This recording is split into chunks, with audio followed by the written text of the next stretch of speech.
자리에서 일어나셔서 하나님의 말씀 받습니다. 우리에게 주신 하나님의 말씀 예레미야서 29장 11절에서 14절까지의 말씀입니다. 여호와의 말씀이니라. 너희를 향한 나의 생각을 내가 아나니 평안이요 재앙이 아니니라. 너희에게 미래와 희망을 주는 것이니라. 너희가 내게 부르짖으며 내게 와서 기도하면 내가 너희들의 기도를 들을 것이요 너희가 온 마음으로 나를 구하면 나를 찾을 것이요 나를 만나리라. 이것은 여호와의 말씀이니라. 나는 너희들을 만날 것이며 너희를 포로된 중에서 다시 돌아오게 하되 내가 쫓아 보내었던 나라들과 모든 곳에서 모아 사로잡혀 떠났던 그곳으로 돌아오게 하리라. 이것은 여호와의 말씀이니라. 아멘. 하나님의 말씀입니다. 자리에 앉겠습니다. 잠깐 기도하겠습니다. 하나님 감사합니다. 하나님 오늘도 주님을 마음껏 예배하고 기도하는 예배의 자리에 불러주시고 또한 믿음 주셔서 감사합니다. 우연이 없다 말씀하셨는데 오늘 이곳에 나온 것이 하나님의 인도하심이고 섭리임을 고백합니다. 사랑하는 성도들, 오늘도 하나님 만나는 시간 되게 하여 주시옵소서. 우리의 모든 죄악은 감추어 주시고 하나님만 나타나는 시간 되게 하여 주시옵소서. 예수님의 이름으로 기도드립니다. 아멘. 2022년도에 한국의 목회 데이터 연구소라는 곳에서 조사를 하나 했습니다. 성도들에게 어떤 조사를 했냐면 신앙생활 행복합니까? 라는 설문조사를 했어요. 행복하십니까? 라고 물어봤다라는 거예요. 그런데 40%가 신앙생활이 행복하지 않다라고 대답을 했습니다. 그리고 40%는 잘 모르겠다. 행복할 때도 있지만 불행할 때도 있다라고 말을 했다라는 거예요. 그리고 나머지 20%만이 신앙생활하는 것이 참 행복합니다라고 조사에 응답했다라는 거예요. 그래 무슨 말입니까? 10명 중에 8명은 최소한 신앙생활이 행복하지 않거나 아니면 잘 모르겠다. 나머지 10명 중에 2명만이 참으로 행복하다라는 대답을 했다라는 거예요. 왜일까요, 여러분? 신앙생활이 왜 행복하지 않을까요?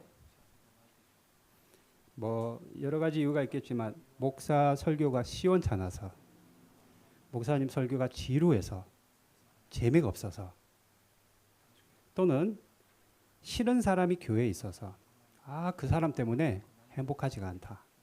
또는 예배당이 비좁고 무더워서 불편해서 신앙생활하는 것이 행복하지 않다. 누군가는 그럴 수 있어요. 그죠? 누군가는 그럴 수 있습니다. 한 주 동안 아침 일찍 직장 나가서 밤늦게까지 고달프게 일하다가 주일이 왜 이렇게 빨리 돌아오는지 교회를 갈까 말까, 안 가면 좋겠는데 안 가자니 눈치 보이고 꾸역꾸역 옷을 주섬주섬 챙겨 입고 교회에 나왔는데 왜 이렇게 아이들은 떠드는지, 오늘따라 목사님 말씀은 왜 이렇게 지루하고 긴지, 졸립고 하품 나오고 오늘은 또 왜 이렇게 사람들이 부대끼는지, 여기저기 왔다 갔다 이러쿵 저러쿵, 이럴 바에는 괜히 나왔네. 신앙생활하는 게 참 어렵구나라고 생각하는 사람들도 분명히 있을 수 있다라는 거예요. 우리는 아니라 할지라도. 그래서 답답한 마음이 들 때가 얼마나 많이 있는지 모릅니다.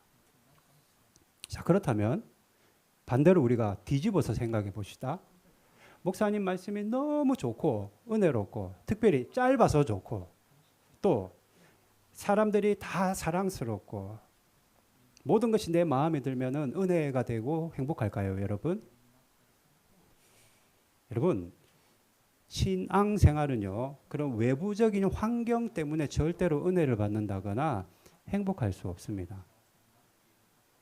외부적인 환경은요, 은혜가 안 돼요. 외부적인 환경으로 은혜를 받는다면은 아주 큰 교회, 대형 교회는 다 은혜 받아야죠. 우리처럼 작은 교회는 은혜를 못 받아야 마땅한 겁니다. 저도 선한목자교회 2만 명이 넘어요. 성도가. 큰 교회입니다. 근데 성도들 보면은요, 다 행복하지 않아요, 여러분. 아프리카 교회 여러분, 제가 가끔 매체를 통해 아프리카 교회 예배 모습을 제가 볼 때가 있는데요. 공터에서 예배드립니다. 아이들 놀이터 같은 흙바닥에서 예배를 드려요. 지붕이 없어요. 우기가 되니까는 비를 다 맞고 예배를 드리더라고요. 변변한 시설 하나 없습니다. 여름이라고 그 더운 날 아프리카에 에어컨 있나요? 없어요, 여러분. 그럼에도 불구하고 지금 아프리카 교회가요, 엄청난 영적인 부흥을 하고 있어요. 북한의 여러분 지하교회 이야기 들어보셨습니까? 성경을 가질 수도 없어요. 그나마 중국에 있는 선교사님들이 여러분 십시일반 힘을 모아서 조금씩 성경을 북한 땅으로 보내고 있는데 그 두꺼운 성경책을 들고 다니면은 금방 발각이 날까봐 한 장씩 찢어서 가지는 거예요. 그러면 밤새도록 그걸 읽고 이제는 교환하는 겁니다. 교환해서 읽어요. 차마 그것도 안 되는 사람들은 다른 사람들이 읽은 성경을 벽에다가 도배를 합니다. 천정에다 도배를 해요. 그래서 누워서도 성경 말씀 보고 앉으나 서나 누워서나 하나님의 말씀을 보면서 그렇게 신앙생활을 하며 묵상하며 나아가는데 걸리기라도 한다면 봐주는 거 없습니다. 바로 총살감이라는 거예요. 그럼에도 불구하고 그들 입술에는 늘 찬양이 있고 기쁨이 있고 지하에 숨어서라도 어떻게 해서든지 하나님을 찬양하고 경배하려고 하는 이유가 왜냐는 거예요. 왜? 뭐 때문에 그렇게 하냐라는 겁니다. 아프리카 교회뿐만 아니라 지금도 무슬림들이 여러분 있는 그 지역에서도 제가 아는 선교사님들도 지하교회에서 숨어서 얼마 전에 중국의 어떤 지하교회 목사님이 감옥에 잡혀가지 않았습니까? 예배드렸다고. 그럼에도 불구하고 그런 기쁨과 행복을 누리는 이유는 다름이 아니에요. 시설이 좋아서도 아니고 목사님의 설교가 좋아서도 아니라 그들이 정말로 예수님을 만났기 때문입니다. 예수님을 만나니까 그런 거예요. 그거 아니고 설명할 수가 없습니다, 여러분. 여러분들 뭐 사람이 하는 말이 얼마나 위로가 되고 좋으면 얼마나 좋은 곳이 있겠습니까? 그럼에도 불구하고 자리를 박차고 일어나서 교회 모이는 것은 주님을 만나는 사람들이 있기 때문이고 우리가 왜 예배드립니까? 예수님 만나고 싶고 또 내가 만난 예수님이 너무 좋아서 그분을 사랑하니까 조금이라도 그분에게 경배를 올려드리고 기도를 올려드리고 그분을 만나기 위해 오늘도 우리가 이 자리에 모였다라는 거예요. 그러나 반대로 주님을 깊이 만나지 못하면 어때요? 제가 늘 입버릇처럼 얘기하는 것 종교인이 되고 마는 거예요. 종교인. 신앙생활이 너무 무거운 짐이 되고 매주 치러야 될 이 예배 또는 우리 다음 주에 맥주 감사절 보낸다고 이런 절기들이 나에게는 그냥 종교 행사처럼 느껴지는 거예요. 아, 또 교회 가야 돼? 일주일이 왜 이렇게 빠른 거야? 라고 생각하게 된다라는 겁니다. 그러다 보니까 어때요? 예배에 기쁨이 없어요. 예배에 기쁨이 없습니다.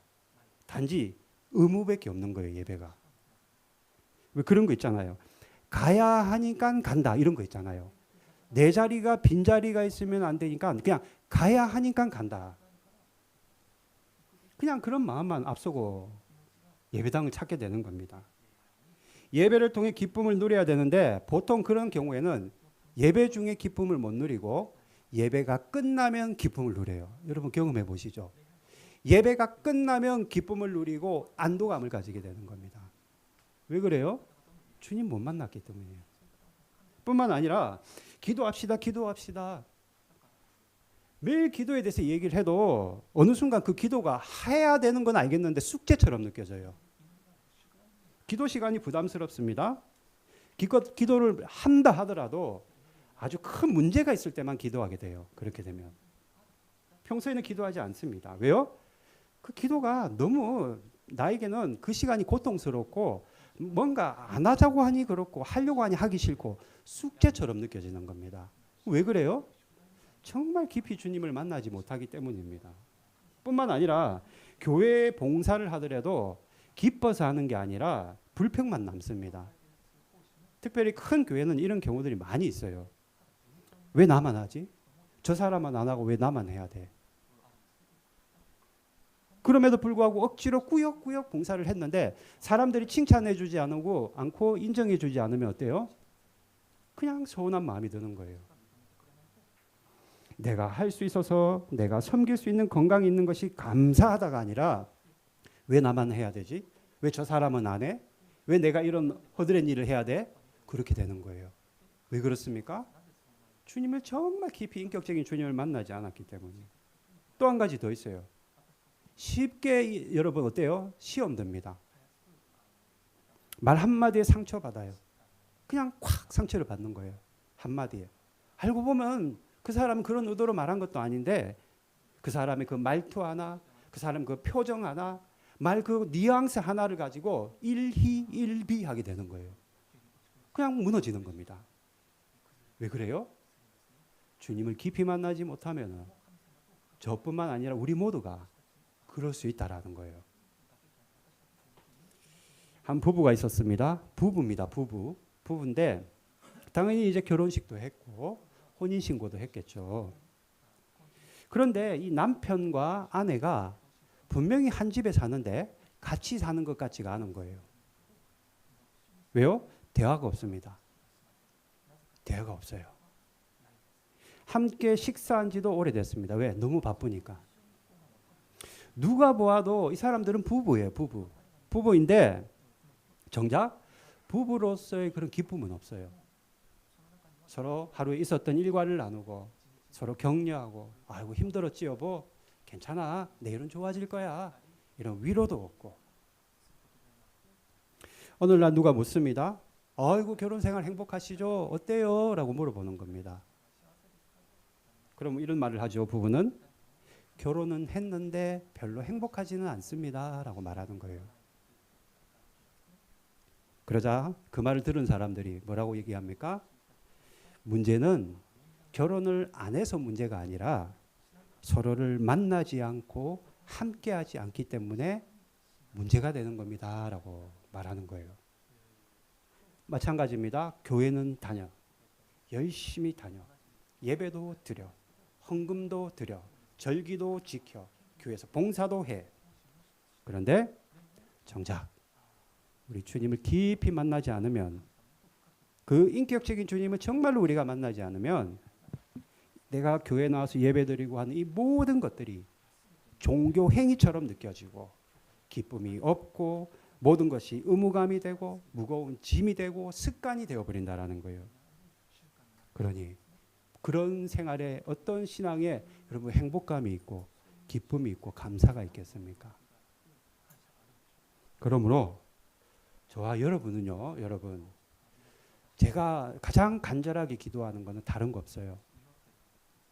우리 교회가 사람이 많아져서 큰 예배당을 가지는 대형 교회 되는 것도 아닙니다. 제 꿈은. 지금 이 자리에 앉아있는 여러분 한 사람 한 사람이 정말로 주님을 깊이 만났으면 좋겠어요. 정말로 우리가 주님을 만나야 된다라는 겁니다. 제가 우스갯소리로 얘기했잖아요. 교회 다니고 지옥 가는 영혼이 제일 불쌍하다. 차라리 세상 사람들은 놀기라도 했지. 여러분 정말 주님을 만나야 돼요. 주님을 정말 깊이 만나야 됩니다. 언제까지 우리가 이렇게 살아갈 수 없다라는 거예요. 그렇다면 어떻게 만나느냐?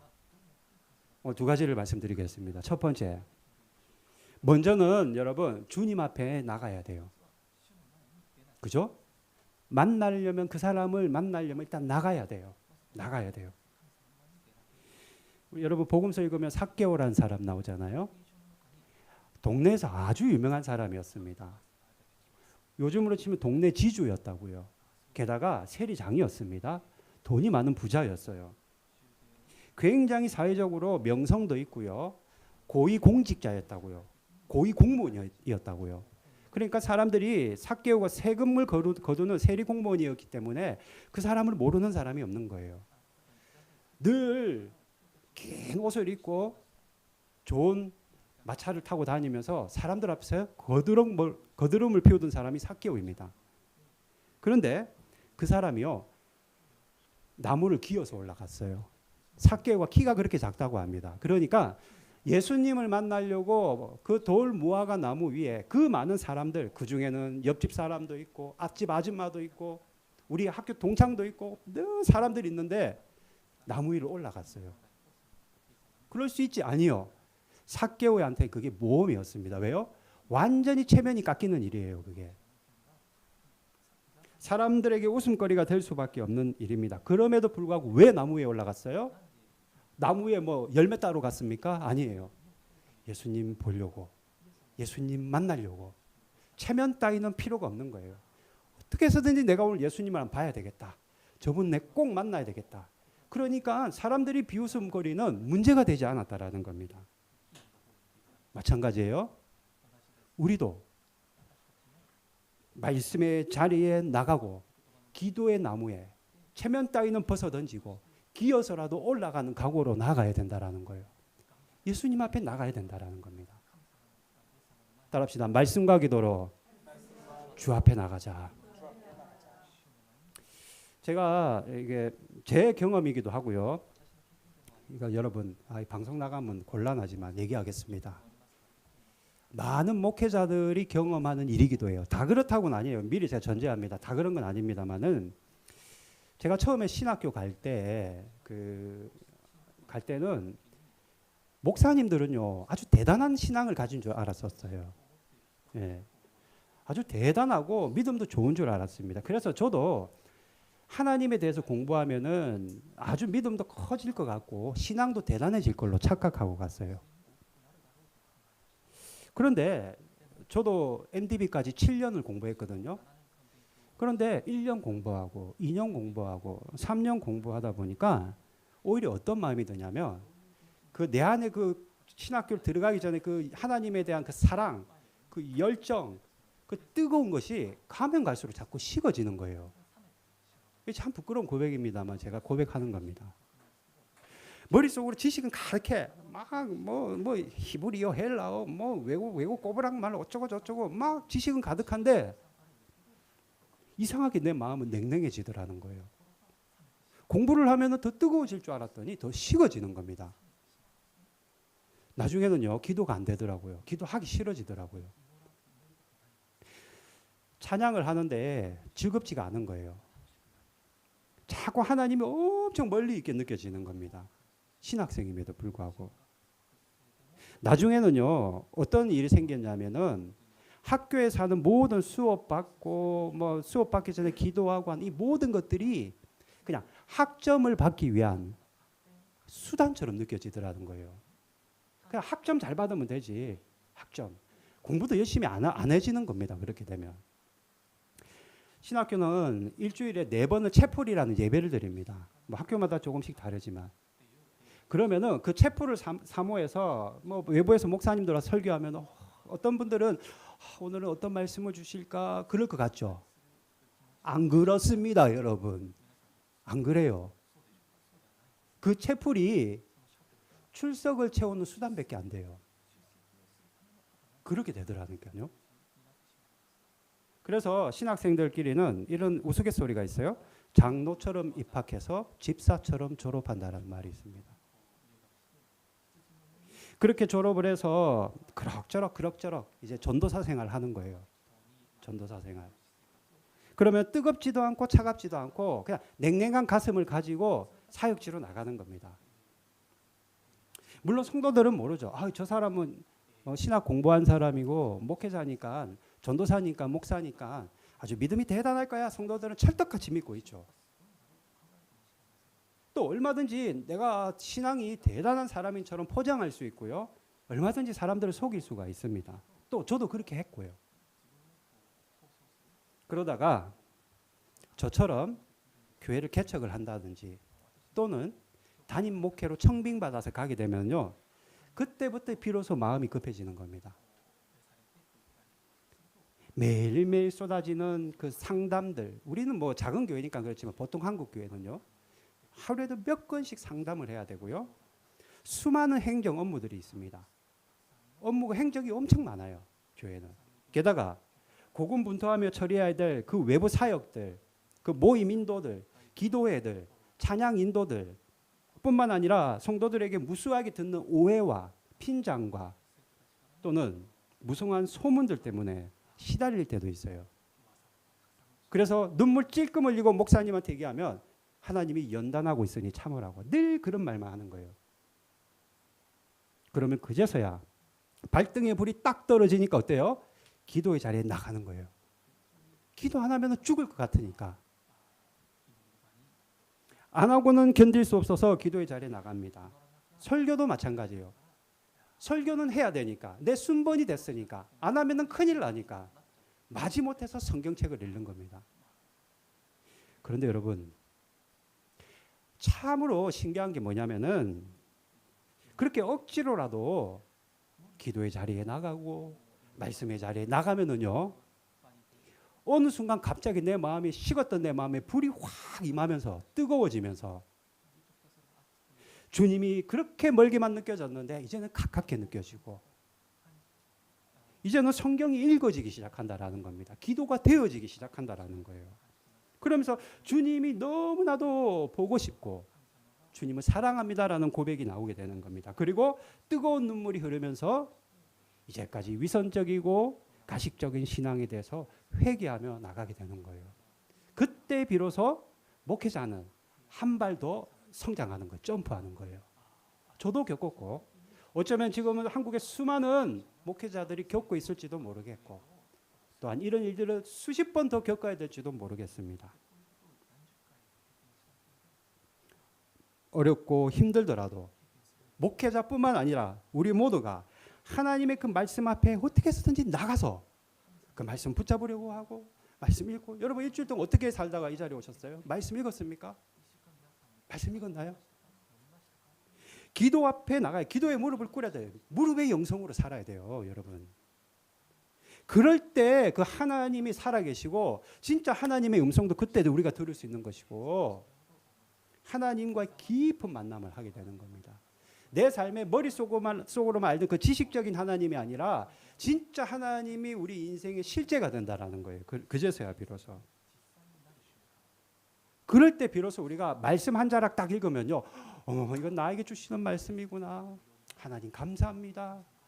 뜨거운 눈물을 흘리게 되고 그 말씀이 믿어지게 되는 겁니다. 왜요? 하나님은 말씀과 기도로서 우리를 만나 주시기 때문이에요.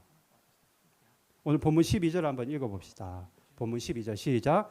너희가 내게 부르짖으며 내게 와서 기도하면 내가 너희들의 기도를 들을 것이요.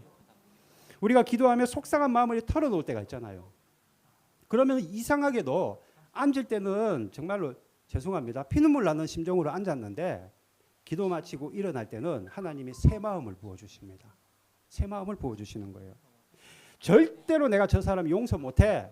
그런 마음으로 기도를 시작했는데 기도가 끝나면 주님, 예수님 저 사람도 불쌍한 사람이죠. 라고 그런 마음을 가지게 되는 거예요. 절대로 이 일만큼은 안 될 거야가 기도하고 나면은요. 하나님이 하실 거죠. 라고 우리가 고백하게 된다라는 겁니다. 저도 최근에 이런 경험이 있어요. 어떤 문제 하나가 있었어요. 이 문제를 가지고 기도를 하는데 하나님이 불현듯 제가 요 일기에도 적었는데 너 내가 다 가져가도 만족할 수 있겠니? 그러시는 거예요. 뭘 가져가시려고요? 그 가령 교회 성도들을 다 가져가고 이 교회 예배당을 가져가고 너희 사랑하는 부모님을 가져가고 하나밖에 없는 너희 아내를 가져간다면 그럼에도 불구하고 너 만족할 수 있겠니? 라고 저에게 물어보시는 겁니다. 순간 망설였죠. 그리고 계속해서 침묵하며 주님 바라보는데 제 입술에서 저도 모르게 네, 주님 한 분만으로 만족합니다. 라고 고백했습니다. 난생 처음 그런 고백을 했어요. 분명히 나는 문제 때문에 이 자리에 앉아 기도했는데 하나님이 엉뚱한 얘기를 물어보는 겁니다. 그런데 그 기도를 마치고 일어날 때는 그 문제는 여전히 있어요. 지금도 있어요. 그런데 그 문제가 이제는 크게 느껴지지 않고요. 제 마음에 평안이 확 임하는 거예요. 그래서 제가 일기에 그날 적었습니다. 여러분 우리 성도들 중에 제 일기 보는 분들 아실 거예요. 여전히 그 문제는 남아 있어요. 해결이 될지 안 될지도 모릅니다. 그런데 이제는 그 문제가 나에게는 핫 이슈가 아니에요. 그냥 주님께 올려드리는 문제가 되는 거예요. 마음의 평안이 임하는 겁니다. 사랑하는 성도 여러분, 무슨 말입니까?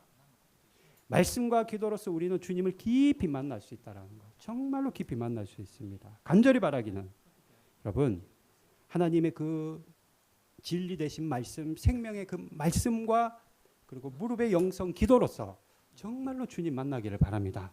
기억하십시오. 첫 번째 따라합시다. 말씀과 기도로 주를 만나자. 두 번째 여러분 신앙의 훈련을 통해서 주를 만날 수가 있습니다. 따라합시다. 신앙의 훈련을 통해 주님을 만날 수 있다. 저도 뭐 목회가 아주 길지도 않고 그렇다고 아주 짧지도 않은 어중간한 상태인데 이제까지 제가 교회를 갔다가 저도 여기까지 벌써 6군데 7군데 교회 사역지인데 쭉 이렇게 보면은 어떤 걸 제가 보게 되냐면 훈련을 받는 사람들이 있어요. 신앙의 훈련 뭐 어떤 이런저런 훈련을 받으면은요 나중에 보면은요 그 사람은 주님을 만나 있더라고요. 그 치바 영광교회 여러분 아시죠? 우리 형제교회 목사님. 제가 참 형님처럼 좋아하는 목사님인데 우리 치바 영광교회 목사님이 하시던 간증이 있습니다. 이분이 처음 일본에 오셔서 그 중앙영광교회 지금 신주쿠에 있는 중앙영광교회에서 부목사님으로 계시다가 치바로 가서 교회를 개척한 겁니다. 저처럼 그렇게 부목사 생활하다 개척을 한 거예요. 했는데 참 성격이요. 그 목사님이 성격이 참 성실하십니다. 예. 얼마나 열심히 했겠어요. 개척 초기부터. 참 열심히 하셨는데 성도들을 가만히 이렇게 보니까 변화가 안 되는 거예요. 주일날 아멘 아멘 하고 뜨겁게 찬양을 하고 뜨거운 눈물을 흘림에도 불구하고 채 이틀을 안 가더라는 거예요. 그래서 이게 왜 이런 일이 일어나지? 왜 성도들은 좀처럼 변화되지 않고 왜 성도들의 삶에는 열매가 없을까? 아주 심각하게 고민을 한 적이 있다라는 거예요. 그래서 결국에 기도하면서 이랬답니다. 예수님, 왜 그렇습니까? 하나님의 말씀이 사람 하나도 변화시키지 못하는 그런 능력 없는 말씀입니까? 왜 그렇습니까? 제가 부족해서 그렇습니까?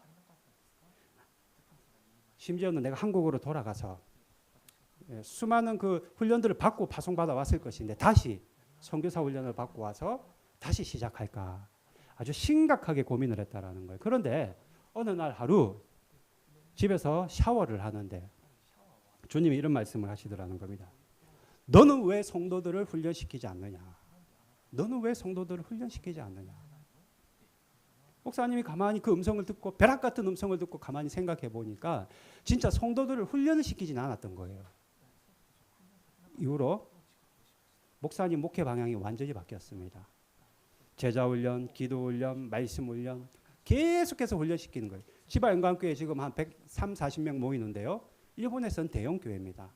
왜 부흥했을 것 같아요? 목사님이 성실해서요? 거기만 하나님이 역사해서요? 아니요. 성도들에게 신앙의 훈련을 계속 시켰다라는 거예요. 갔다가도 또 돌아옵니다. 다른 데 가면 말씀을 못 먹겠대요. 다른 데 가면 말씀이 안 들린대요. 갔다가도 또 돌아오는 거예요. 우리 교회도 지금 제자훈련 4기 하고 있습니다. 4사람이 지금 훈련받고 있어요. 분명한 것은 이런 믿음의 훈련이 쌓이면 쌓일수록 여러분 당장 지금은 내가 이게 귀찮은 것 같고 나에게 별 유익이 안 되는 것 같고 가볍게 여겨지는 훈련일지라 할지라도 이게 쌓이고 쌓이면요 결국엔 주님을 깊이 만납니다. 저희도 제자훈련 지금 하고 있지만 앞으로는 광야훈련, 긍휼훈련, 기도훈련 그리고 성경 말씀 훈련까지 계속해서 저도 지금 준비하고 있다고요. 그것 때문에 일주일에 2번씩 저도 프로그램을 배우고 있다고요. 지금. 왜 그렇습니까? 안 하면 저도 편하죠. 좀 쉬고 잠자고. 그럼에도 불구하고 몸부림치는 거는 우리가 신앙의 훈련을 잘 받고 자꾸 훈련을 받을 때만이 우리가 주님을 만날 수 있는 길이 더 열리게 되기 때문입니다. 그러니 어때요? 신앙 훈련 절대 가볍게 여기지 마십시오. 교회에서 우리 이거 합시다 하면은 도망 다니지 마십시오, 여러분. 미루어서도 안 됩니다. 적극적으로 동참해야 돼요. 적극적으로. 그래서 그 훈련을 통해서 주님을 진짜 만나야만 한다라는 겁니다. 정말로 제가 바라기는 우리 교회 모든 성도들은 교회에서 시작하는 훈련에 적극적으로 참여할 수 있기를 바랍니다. 우리가 이와 같이 정말로 말씀과 기도로 주님을 만나고 신앙 훈련을 통해서 주님을 깊이 만날 때야 비로소 우리가 어떤 삶을 살아갈 수 있습니까? 11절 말씀 한번 봅시다. 11절 같이 있습니다. 시작. 여호와의 말씀이니라 너희를 향한 나의 생각을 내가 아나니 평안이요 재앙이 아니니라 너희에게 미래와 희망을 주는 것이라. 비로소 우리는 하나님의 축복을 받는데 미래와 특히 평안과 희망과 미래를 우리가 주께 받아 누리는 축복된 삶을 살아갈 수 있는 겁니다. 14절도 한번 읽어봅시다. 본문 14절 시작. 이것은 여호와의 말씀이니라 너희들을 만날 것이며 너희를 포로된 종에서 다시 돌아오게 하되 내가 쫓아 보내었던 나라들과 모든 곳에서 모아 사로잡혀 떠났던 그곳으로 돌아오게 하리라. 이것은 여호와의 말씀이니라. 너희들을 만날 것이며 만나 주신다고 말씀하셨고 포로된 곳에서 돌아오게 한다 말씀하셨습니다. 여기서 포로된 곳은 죄에 포로된 곳에서 자유하게 하신다라는 겁니다. 비로소 우리가 죄를 멀리하고 주님을 깊이 만날 때만 내 노력으로서 죄를 피하는 것이 아니라 주님을 깊이 만났기 때문에 죄가 피해지고 그곳에 가지 않아져서 우리가 거룩의 삶, 깨끗한 삶을 살아가게 되는 겁니다. 사랑하는 성도 여러분, 말씀을 정리합니다. 오늘 주신 말씀과 같이 정말로 우리가 지금 우리 물론 주님을 다 깊이 만났지만 주님을 정말로 깊이 만날 수 있기를 바랍니다. 그러기 위해서는 두 가지를 꼭 기억합시다. 말씀과 기도로서 주를 만나자. 그리고 신앙의 훈련을 통해서 우리가 주를 깊이 만나자. 그래야 정말로 행복한 신앙생활 행복하십니까? 누가 물어봤을 때 설문조사했을 때 나는 너무 행복합니다. 고백할 수 있는 여러분이 되기를 바랍니다. 찬양합시다.